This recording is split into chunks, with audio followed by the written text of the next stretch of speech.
It is our honor to host you in KwaZulu-Natal. Of course, KwaZulu-Natal is your hometown.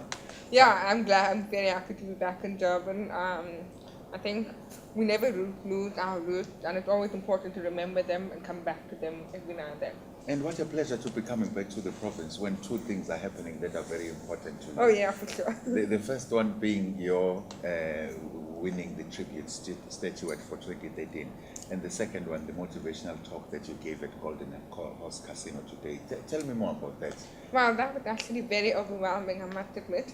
Though I never ever expected to have the thunderous applause that I had. Yes. Never mind the fact that I can't hear, you can certainly feel, and you can certainly see the appreciation when people stand up. And I think it humbles you and it sort of also gives you perspective into actually what you've done.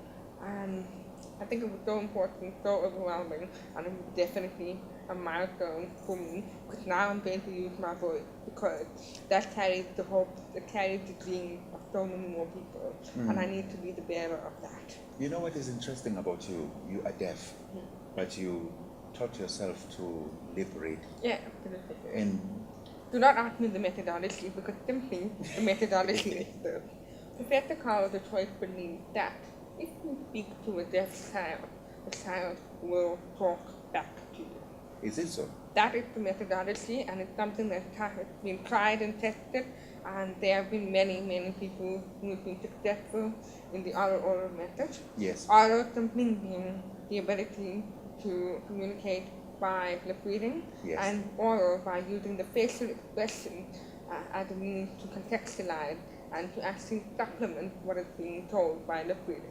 This is amazing, because all of us have been growing up in a society where we think the deaf can only really engage in conversation through sign language. And let me pause there, because I just want to make it very clear that the deaf are certainly not dumb.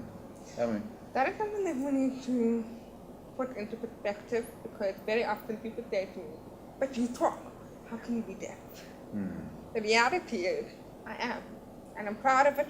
It's a part of my personality, and I accept it wholeheartedly. and I guess that pride also shows in your achievement. The first deaf woman chartered accountant. Hey, in- but don't you think that would Hey. give me good prospects in Hey. any job, because I would meet all the criteria. Tick, Hey. tick, tick. That's very true. But tell me, being a first, how does it make you feel?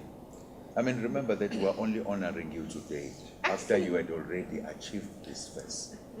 Actually, it's a very interesting thing that you're saying to me, because I never expected it, and I simply lived by goals. I'm a very goal-driven person, and my goal was set in 2004 when I mentioned to a national newspaper that I would become a CA in 7 years, and Yes. I did exactly that. You did exactly that. Yes, because I passed both my board exams on my first attempt, which is something that most hearing individuals can't seem to do. Yes.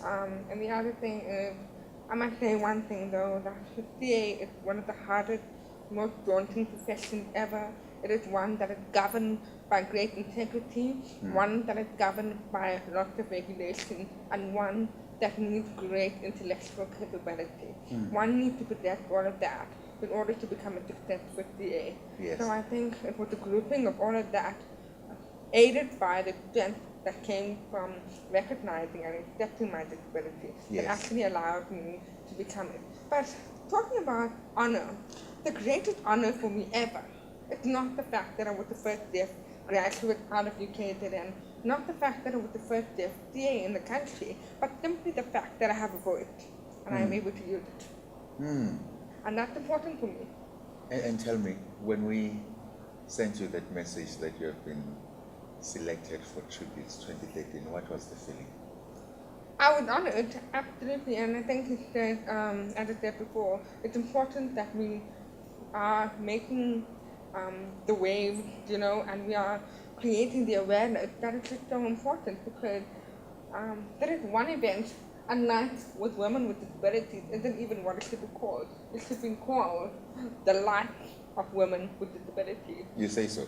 Absolutely. Don't you agree with me? I guess we learn as we go through this, and if you say so, we're going to have to It's put a our lot heads because you're right. simply every moment we are living with our disabilities, we are overcoming obstacles as we go through it, and we are achieving. Don't you think? Well, people always say, been there, done that, even got the t-shirts. We would love to give you from Valhalla Arts this beautiful t-shirts. Let's read it on our own first and then turn it around for everybody to see. There we are. Ladies and gentlemen, this is Kashveera Chanderjith.